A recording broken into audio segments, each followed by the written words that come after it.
Hey guys, Fire here from InDepth Gaming, bringing you another game review. This time we're checking out Ruvato Original Complex.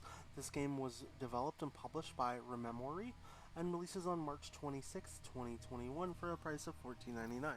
So what is Ruvato Original Complex? It is a shoot 'em up style hack and slasher, is the way the game describes itself, but in my honest opinion it is a lot more, sorry, not a lot more, but much more like sorry, it's kind of hard to play this and talk because the games are pretty quick. It's a lot more like a top-down version of Ghost Runner, if you guys recall that game from, a couple months back. We did feature that here on the channel.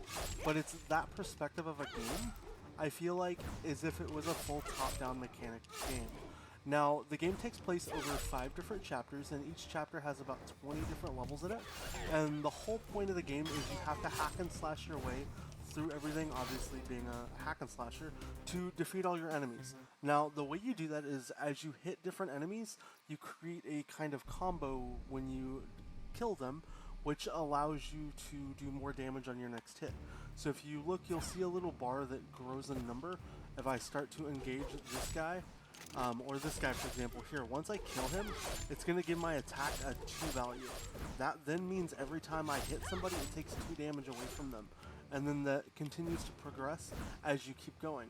Now, you have a limited amount of moves, dashes, and abilities that you can cycle through. The game features a skill system where you can upgrade various skills to give you different effects that you can unlock, as well as every stage has different difficulty levels, as well as the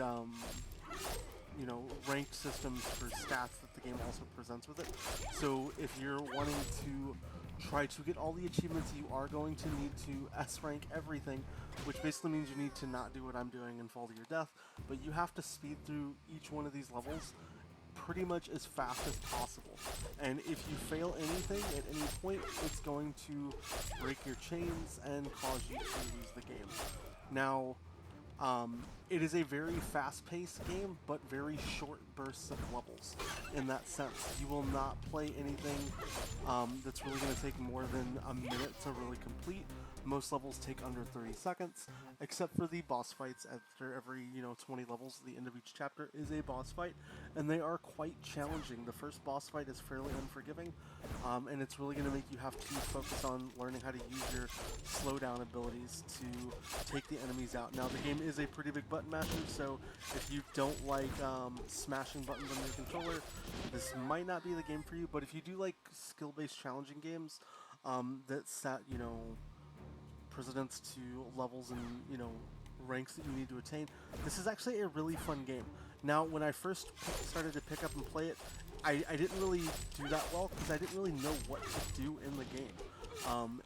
The initial tutorial for the game, I feel like does it okay, but it doesn't do really the game difficulty justice in the sense of how hard it can be to complete things and really diving into it. You're going to fail a lot when you first start into the game, but that failure is going to be presented with a lot of success at the same time. Now, overall, the achievements, you will need to completely beat every chapter entirely, as well as get tons of kills, do a certain amount of parries, you parry with your left stick, and upgrade every skill in the game, which just takes time from playing. As you beat each level, you earn these parts that you then spend those parts to buy your upgrades, and you can get your different skilled effects as you go through. I personally like using the slow effect, but at certain stages some of the other effects do come in play quite more. Overall, though, I think this game is a ton of fun. The graphics are done really well. I love the soundtrack. The story I like, but as always I've said in past reviews, I'm not a big fan of, not actual dialogue in games, especially when, you're wanting somebody to pay more than $5 for a game. Voice acting isn't really the hardest thing to do. Now, achievement tracking, the game doesn't do achievement tracking, but it does show all the achievements in here, so you don't have to go back to the achievement tab. Doesn't really make much since they don't really show you the progress to the specific achievements, but it's still there nonetheless, and you can do a little bit of the settings in the game from the vibration to sound and Also, the credits for the developers, so shout out to them for the hard work and honestly a really fun game. If I have to give the game any type of a rating, I'm honestly going to hit the game up with a nice 8 out of 10. It is really fun, it is quite frustrating and challenging, but nonetheless it's a great little shoot 'em up hack and slasher for the price of $15. So if you guys do want to pick the game up, we do have a link down in the description where you can check it out. And as always, I hope you guys do have a great day and tune in next time for some further content. We'll catch you guys later.